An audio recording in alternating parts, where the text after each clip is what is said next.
dito. Kukuha tayo ng bunga ng guyabano.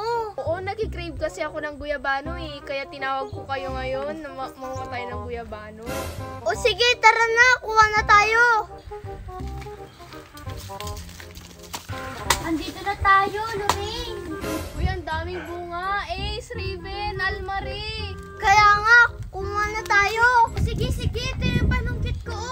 Sandali lang. Sino palang nagmamayari nito? Isang matandang lalaki daw eh. Pero tara, Dedma. Kumuha na tayo. Tara.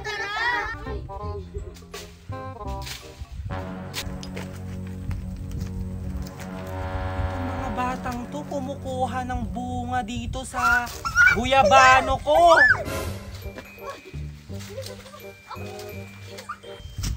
Hoy!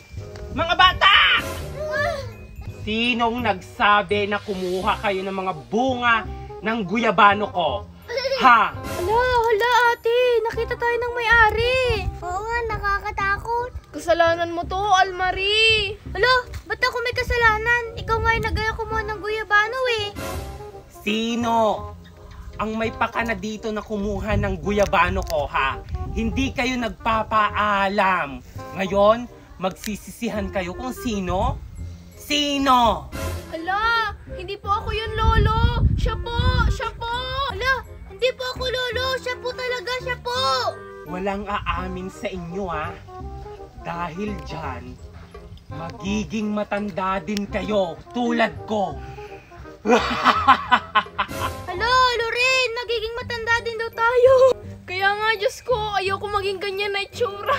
Ako nga din eh. Paano kaya pag nakita tayo ng mga kaklase natin? Ako nga din eh. Paano pag nakita ng boyfriend ko? Baka i-break niya ako. Ayaw namin maging matanda, Lolo! Wala na kayong magagawa. Dahil nagnakaw kayo dito sa guyabano ko, nang walang paalam, kumuha kayo ng walang paalam, gagawin ko kayong matanda din. Kagaya ng mukha ko. Umpisahan na!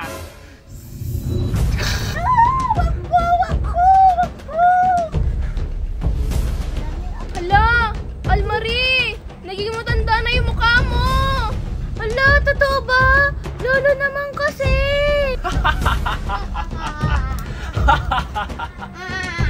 Ikaw na ang susunod.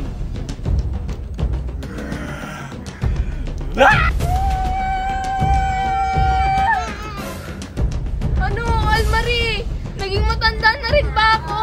Alo, Lorraine! Naging matanda na rin yung mukha mo! Parehas na tayo! Ikaw na, susunod.